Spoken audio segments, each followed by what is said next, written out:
Hello students, welcome to my YouTube channel aim on target. तो friends, आज हम लोग करने वाले हैं सामाजिक विज्ञान का model paper number 5। Okay, model paper number 1 से लेकर 4 तक ऑलरेडी अपलोड हो चुका है, जिसमें 40 महत्वपूर्ण प्रश्न जो आपके बिहार बोर्ड के एग्जाम में एक एक नंबर वाले आते हैं उसको ध्यान में रखकर कराया गया है। ठीक है, आज के वीडियो में 40 महत्वपूर्ण प्रश्न हैं जो आपके एग्जाम के लिए बहुत बहुत ज़्यादा इम्पोर्टेंट हैं। साथ ही आप एक बात का ध्यान रखिएगा कि विज्ञान का 5 मॉडल पेपर अपलोड हो चुका है। प्लेलिस्ट का लिंक ऑलरेडी डिस्क्रिप्शन में मैंने दे दिया है।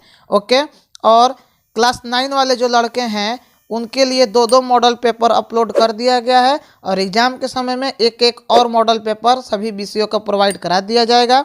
साथ ही जो 10th वाले लड़के हैं उनके लिए 5-5 मॉडल पेपर अपलोड कराया जा रहा है और जो 12th वाले हैं उनके लिए 3-3 मॉडल पेपर हिंदी और इंग्लिश में आर्ट्स, कॉमर्स और साइंस तीनों बैकग्राउंड का कराया जाएगा। ठीक है, तो आप बिहार बोर्ड से संबंधित किसी भी क्लास में हैं तो आपको कहीं और जाने की ज़रूरत नहीं है। बिहार बोर्ड से संबंधित सभी कंटेंट, पढ़ाई से संबंधित आपको फ्री ऑफ कॉस्ट मिलने वाले हैं इस चैनल पे। तो आपको करना क्या है कि सिर्फ पढ़ना है। ओके, तो आइए आज के पहले क्वेश्चन की तरफ बढ़ते हैं और अगर प्लीज़ वीडियो अच्छा लगे तो लाइक ज़रूर कर दीजिएगा और सब्सक्राइब करके बेल आइकन जरूर दबाइएगा, नहीं तो आपको पता नहीं चलेगा कि कब वीडियो अपलोड हुआ। ठीक है, बेल आइकन जरूर दबाइएगा। पहला क्वेश्चन आपकी स्क्रीन पे, गैरिबॉल्डी पेशे से क्या थे? ठीक है, पेशा मतलब उनका जो रोज़मर्रा की ज़िंदगी में जीवन जीने के लिए जिस चीज़ का इस्तेमाल किया जाता है जिससे वह व्यक्ति अपनी आवश्यकताओं की पूर्ति कर सके। ठीक है, पेशा मतलब व्यवसाय। तो क्या थे? सिपाही थे, किसान, जमींदार या नाविक? तो कौन? गैरिबॉल्डी ये एक नाविक थे।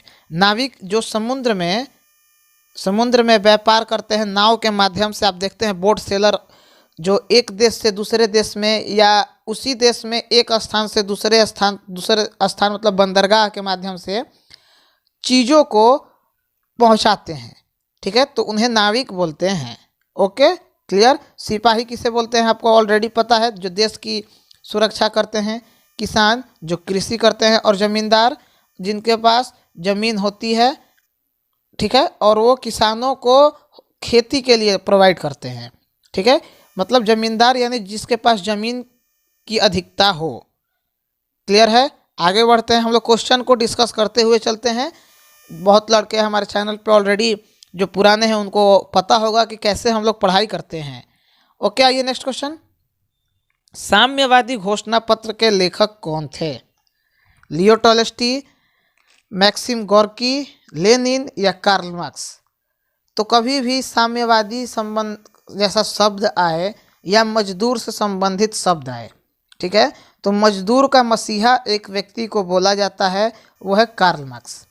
ठीक है, याद रखिएगा, ये मजदूरों के लिए बहुत फेमस इंसान थे। इन्होंने मजदूरों के लिए बहुत कुछ किया, तो इन्होंने ही साम्यवादी घोषणा पत्र तैयार किया जिसके लेखक ये खुद थे। कौन? Karl Marx. क्लियर है। आगे बढ़ते हैं। साम्यवादी शासन का पहला प्रयोग कहाँ हुआ था? रूस में, जापान में, चीन में या क्यूबा में? तो फ्रेंड्स, राइट आंसर है आपका रूस में। ठीक है, इंग्लिश में रसिया लिखा हुआ होता है, तो कंफ्यूज नहीं होना है। ओके, नेक्स्ट क्वेश्चन की तरफ बढ़ते हैं। वियतनाम में रहने वाले फ्रांसीसी नागरिकों को क्या कहा जाता था? सिलोन, मिलोन या कोलोन या इनमें से कोई नहीं?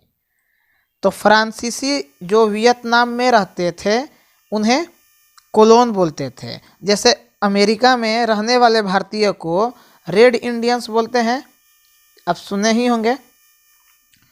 ये आपके चैप्टर में पढ़ने, शायद 9 क्लास में ये चैप्टर है अमेरिकी क्रांति, उसमें पढ़ने के लिए भी आया था। तो उसी तरह वियतनाम में रहने वाले फ्रांसीसी नागरिकों को कोलोन बोला जाता था। ठीक है, कोई समस्या हो तो आप कमेंट में बताइए बेझिझक होकर, या आप एम ऑन टारगेट को इंस्टाग्राम पे फॉलो करके वहाँ पे भी मैसेज कर सकते हैं। ठीक है, तो आप जो चैनल का लोगो है वहीं वहाँ पे भी लोगो है, तो कंफ्यूज नहीं होना है। आप दोनों जगह कमेंट कर सकते हैं। मैं ज़्यादातर एक्टिव इंस्टा पे ही रहता हूँ क्योंकि वहाँ पर कमेंट्स ज़्यादा आते हैं और रिप्लाई मैं वहीं पे लगभग देता हूँ। हिंदू चीन पहुंचने वाले प्रथम व्यापारी कौन थे?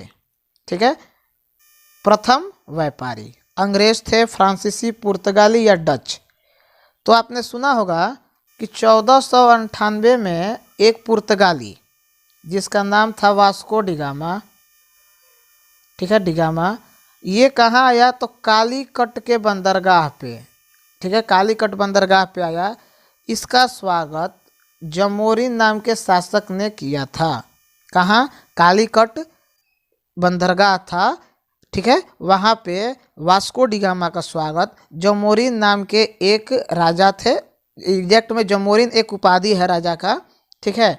तो वहाँ के जो स्थानीय राजा थे उन्होंने इसका स्वागत किया। और अगर बाई चांस क्वेश्चन आ जाए कि वास्को डिगामा की सहायता किस व्यापारी ने की, तो वो व्यापारी गुजरात का था, उसका नाम था अब्दुल मजीद,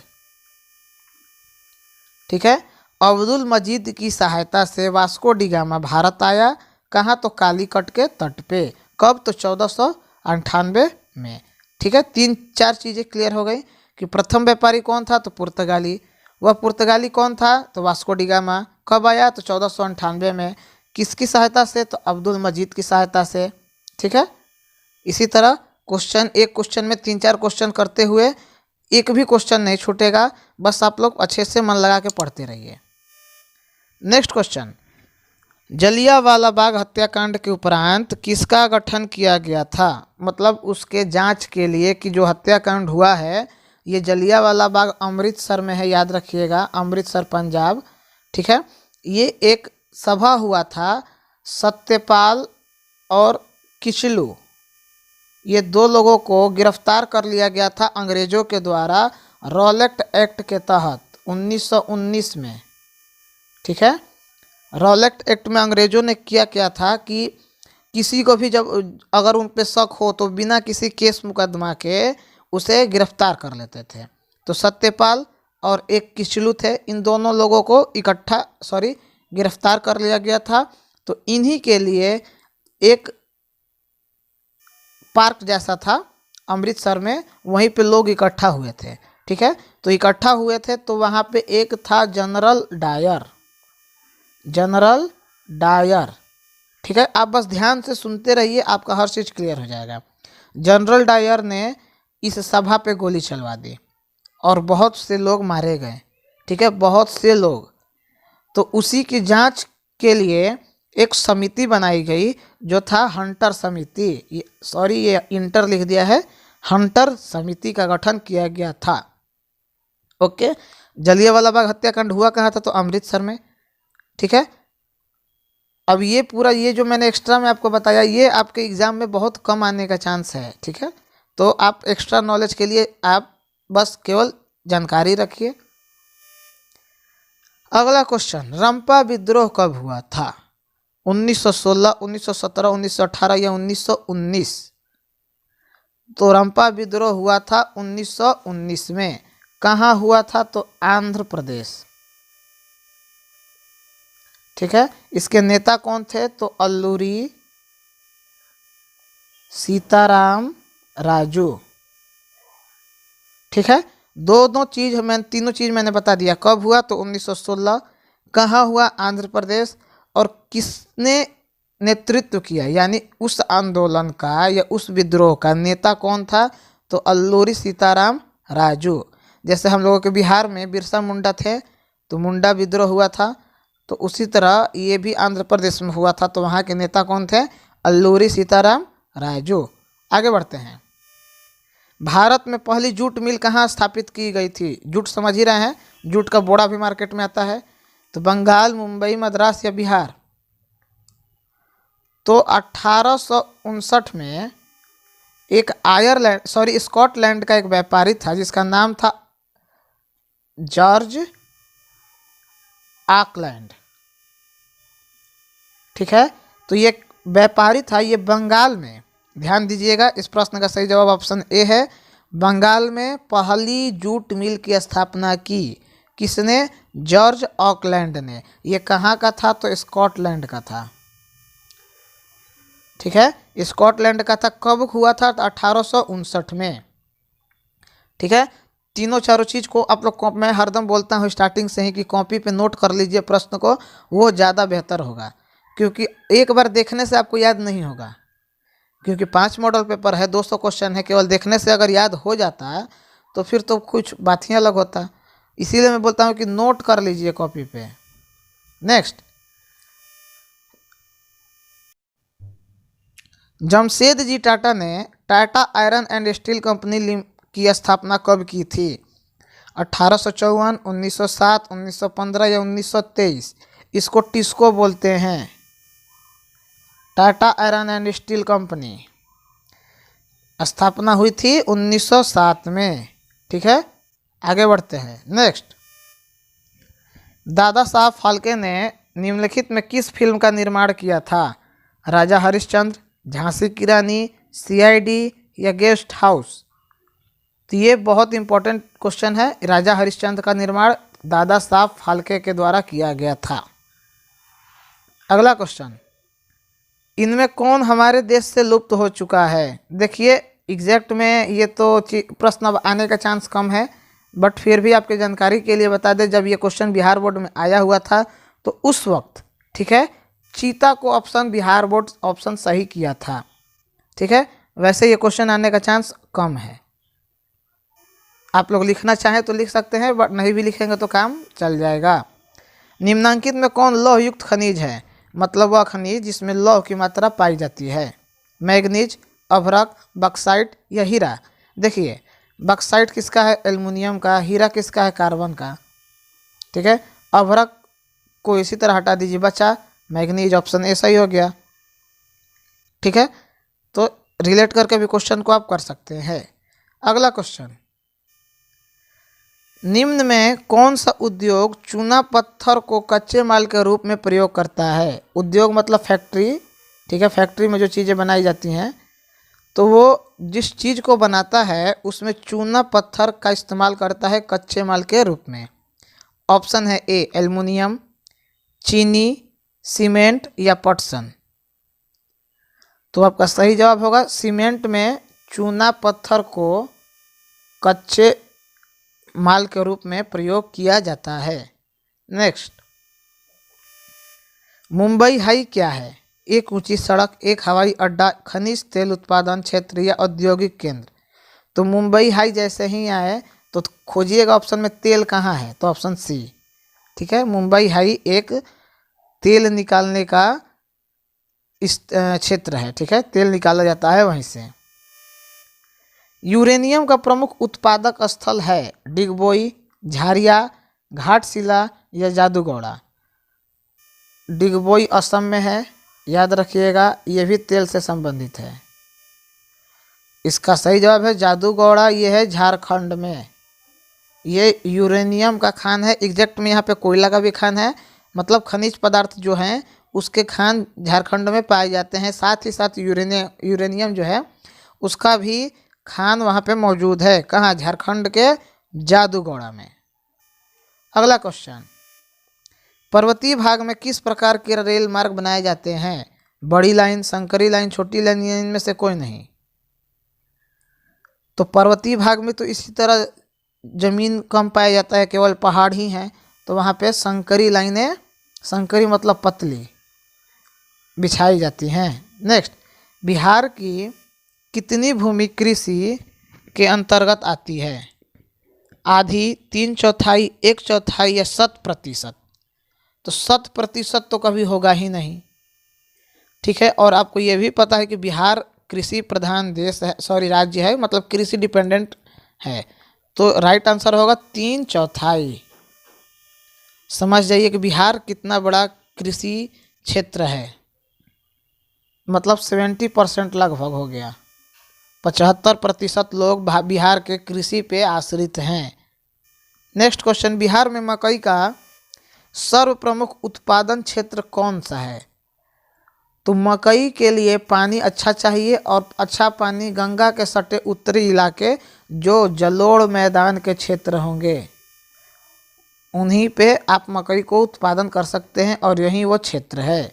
अगला क्वेश्चन, भी आकार की समोच्च रेखा किस स्थलाकृति के प्रदर्शन के लिए खींची जाती है।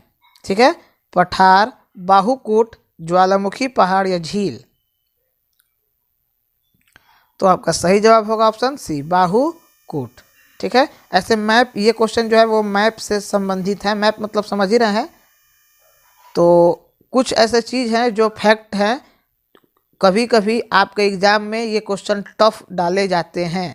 तो जो लड़के सिंसियर हैं उनके लिए मैं भी प्रयास करता हूं कि अच्छे अच्छे क्वेश्चंस का कलेक्शन करो और उनका एक भी क्वेश्चन ना छूटे। अगर आप एक अच्छी तैयारी चाहते हैं तो प्लीज़ नोट करिए, और मैं लिख कर दे रहा हूं कि आपको MCQ ही फर्स्ट डिवीज़न लाएगा, क्योंकि MCQ का महत्व कितना है ये शायद मुझे बताने की भी ज़रूरत नहीं है कि बिहार बोर्ड में। आगे बढ़ते हैं। प्राकृतिक मानचित्र में मरुभूमि, मरुभूमि मतलब समझ ही रहे हैं, मरुस्थल को किस रंग से प्रदर्शित किया गया है? लाल, पीला, नीला, हरा। तो नीला से तो आपको पता है जल, लाल हटाइए और हरा हटाइए, हरा को 1 करते हैं तो बचा ऑप्शन बी यानी पीला यानी येलो। क्लियर है? हल्का सा बस माइंड आपको लगाना है और आंसर में ही क्वेश्चन में ही आंसर छिपा है, बस आपके अंदर वो टेक्निक चाहिए कि उसमें से ढूंढे कैसे। नेक्स्ट, भारत में कहाँ औरतों के लिए आरक्षण की व्यवस्था की गई है? लोकसभा, विधानसभा, मंत्रिमंडल या पंचायती राज्य संस्था या व्यवस्था? तो सही जवाब है ऑप्शन डी, पंचायती राज्य व्यवस्था। ठीक है, कितना? तो 1/3 महिलाओं के लिए आरक्षण की व्यवस्था की गई है। ओके, आगे बढ़ते हैं। सत्ता में साझेदारी के प्रमुख कारण इनमें से कौन नहीं है? आप क्वेश्चन को आराम से पहले पढ़िए और गेस कीजिए कि क्या हो सकता है। तो जो सही जवाब है वो है ऑप्शन डी, सरकार का निर्धारित कार्यकाल पूरा करने के लिए। ठीक है, आगे बढ़ते हैं। भारत संघ के किस राज्य को विशेष राज्य का दर्जा प्राप्त है? एग्जैक्ट में ये क्वेश्चन अब नहीं आएगा, क्योंकि आपको पता है जम्मू कश्मीर, मोदी जी हमारे 370 आर्टिकल 370 के तहत इसके विशेष राज्य के दर्जा को समाप्त कर दिए। ठीक है, अगर आ जाए कि संविधान में संशोधन किस अनुच्छेद के तहत होता है, तो आर्टिकल यानी अनुच्छेद 368 के तहत संशोधन होता है, और ये जो विशेष राज्य का दर्जा है वो 370 के तहत जम्मू कश्मीर से हटा दिया गया। अब ये भारत का एक केंद्र शासित प्रदेश है। ठीक है, नेक्स्ट, ये पहले क्वेश्चन आता था, बाई चांस अगर अभी भी आए तो आप जम्मू कश्मीर को ही कीजिएगा, वैसे ये आएगा नहीं, आप निश्चिंत रहिए। संघ सरकार का उदाहरण है अमेरिका, चीन, ब्रिटेन या इनमें से कोई नहीं। तो संघ सरकार प्रेसिडेंट वाला आपको पता ही है, अमेरिका है, जिंदाबाद अमेरिका। नेक्स्ट, भारत भी जिंदाबाद। ऐसा थोड़ी है कि भारत में रह के हम अमेरिका का बड़ाई केवल करेंगे। गठबंधन सरकार की पकड़ प्रशासन पर होती है कैसी? मजबूत, ढीली, अति मजबूत या कठोर? अब बताइए, 2 लोग मिल के सत्ता चला रहे हैं। ठीक है, यहाँ पे तो जैसे बिहार में है नीतीश कुमार और बीजेपी का भी वर्तमान में सरकार गठबंधन है, तो प्रशासन पे कभी ये बोलेगा कि ए करो, बी बोलेगा कि नहीं बी करो। अब प्रशासन परेशान है कि ए का बात माने कि बी का माने। तो इस प्रकार से आप टेक्निक लगा सकते हैं माइंड में कि जब 2 लोग का बात प्रशासन को सुनना है तो कभी ए बोलेगा कि मेरा बात मानो, बी बोलेगा मेरा बात मानो। अब प्रशासन परेशान है कि किसका बात माने, तो इस प्रकार प्रशासन पर पकड़ कैसी हो जाती है? ढीली हो जाती है। नेक्स्ट क्वेश्चन, निम्नलिखित में कौन राष्ट्रीय दल नहीं है? राष्ट्रीय दल मतलब जिसको चुनाव आयोग के द्वारा, ठीक है, राष्ट्रीय दल का दर्जा प्राप्त है। ठीक है, तो उसमें ये बताना है कि कौन राष्ट्रीय दल नहीं है। क्वेश्चन को अच्छे से पढ़िएगा, नहीं तो आप जल्दी जल्दी में देखेंगे बीजेपी होगा या कांग्रेस होगा, उसको टिक करके आ जाएंगे। तो क्वेश्चन में लिखा है कि कौन नहीं है, तो इसका सही जवाब है लोक जनशक्ति पार्टी, ये राष्ट्रीय दल नहीं है अभी। अगला क्वेश्चन, भारत में किस तरह की लोकतंत्र की व्यवस्था की गई है या है? लोकतंत्र समझ ही रहे हैं, तो उसमें किस तरह की व्यवस्था है? प्रत्यक्ष, अप्रत्यक्ष, प्रत्यक्ष और अप्रत्यक्ष दोनों या इनमें से कोई नहीं? तो ध्यान दीजिएगा, बहुत ऐसे मॉडल पेपर है मार्केट में वो प्रत्यक्ष को करते हैं जो गलत है, अप्रत्यक्ष को टिक कीजिएगा। ठीक है, आप गूगल पे भी सर्च करेंगे तो डायरेक्ट या इनडायरेक्ट टाइप ऑफ, तो उसमें आपको आ जाएगा इनडायरेक्ट, ठीक है। अप्रत्यक्ष यानी इनडायरेक्ट, प्रत्यक्ष को मत कीजिएगा गलती से भी। नेक्स्ट क्वेश्चन, निम्नांकित में किस देश की महिला आज भी मताधिकार से वंचित हैं? मताधिकार मतलब वोट देने के अधिकार से, ठीक है, वोटाधिकार, ठीक है। मतलब वो जिस तरह हम लोग भारत में हम हर व्यक्ति जो 18 प्लस है, मतलब 18 साल से ज़्यादा है, वो वोट दे सकता है ना। तो उसी तरह किस देश में ये वहाँ की महिलाएं आज भी केवल पुरुष ही वोट दे सकते हैं, महिलाएं नहीं। तो कहाँ? तो सऊदी अरब में वहाँ की महिलाएं वोट नहीं दे सकती हैं, केवल पुरुष ही दे सकते हैं। ये क्वेश्चन बहुत ज़्यादा इम्पोर्टेंट है, याद रखिएगा। अगला क्वेश्चन, नए विश्व सर्वेक्षण के अनुसार भारत में मतदाताओं की संख्या कितनी है? करीब 71 करोड़, 65 करोड़, 51 करोड़ या 61 करोड़। तो नए जो मतदाता हुए हैं भारत में वो करीब 71 करोड़, ठीक है। करीब मतलब लगभग, ये आंकड़ा कभी भी एग्जैक्ट नहीं होता है, क्योंकि सरकार कितना भी काउंट कर ले कुछ लोग छूट ही जाते हैं। तो कभी भी एग्ज़ाम में एग्जैक्ट लिखने से बचिएगा। अगर कुछ चीज़ मान लीजिए, अब मैं आपको बता दूं कि किताब में कभी कभी लिखता है पृथ्वी से सूर्य की दूरी, तो 150 मिलियन लिख देता है, बट एग्जैक्ट में कितना है? 149,597,890 किलोमीटर पृथ्वी से सूर्य की दूरी। बट ये इतना नहीं ना लिख के सीधे 150 मिलियन किलोमीटर लिख देता है। तो एग्जैक्ट कभी भी आप लोग भी लिखने के चक्कर में मत पड़िएगा। बाय द वे अगर लिखिएगा तो लगा दीजिएगा लगभग। इस तरह एग्जामिनर आपका गलत काटने का मन भी होगा, उसका तो नहीं काटेगा। अगला क्वेश्चन है, निम्नांकित में कौन नवीकरणीय प्राकृतिक संसाधन है? कोयला, पेट्रोल, भूमिगत जल या गैस? तो right answer is option C, भूमिगत जल, ठीक है। नवीकरणीय जल मतलब जिसको हम लोग एक बार खर्च कर रहे हैं तो फिर प्राप्त कर पाएंगे। जैसे पृथ्वी का जल है तो हम लोग खर्च किए, मतलब चंपाकल या मोटर के माध्यम से या पंपी सेट के माध्यम से उसको बाहर निकाले, लेकिन फिर वो वर्षा के जल के माध्यम से पृथ्वी के अंदर वाटर लेवल को मेंटेन कर देगा। बट इसका मतलब ये नहीं कि उस पानी को लेके बिना मतलब का रोड धोते चलें या बिना मतलब का वेस्ट करते, जहाँ 1 लीटर का में हो जाएगा वहाँ 10 लीटर बर्बाद करें, नहीं। क्योंकि आपको ऑलरेडी पता है कि पृथ्वी पर 0.3% पानी ही पीने के लायक है, आपको पता ही होगा। तो इस बात को ध्यान रखिएगा। नेक्स्ट क्वेश्चन, निम्न में कौन प्राथमिक क्षेत्र भी कहा जाता है? आपको पता है कि 2-3 तरह के क्षेत्र है तो होते हैं, प्राथमिक, द्वितीयक और तृतीयक। प्राथमिक क्षेत्र को कृषि क्षेत्र, द्वितीय क्षेत्र को बोलते हैं विनिर्माण क्षेत्र या औद्योगिक क्षेत्र, और तृतीय को बोलते हैं सेवा क्षेत्र। तीनों चीज़ यहाँ पे समझ जाइए। प्राथमिक क्षेत्र को कृषि, द्वितीय के औद्योगिक क्षेत्र या विनिर्माण क्षेत्र दोनों लिखा हुआ सकता है। तृतीय क्षेत्र को सेवा क्षेत्र बोलते हैं। क्लियर? इस प्रश्न का जवाब ऑप्शन बी होगा। आगे आइए, नेक्स्ट क्वेश्चन है, निम्नांकित में बिहार में किस जिले में प्रति व्यक्ति आय सर्वाधिक है? तो हमारे बिहार की राजधानी पटना, ठीक है। ये क्या है?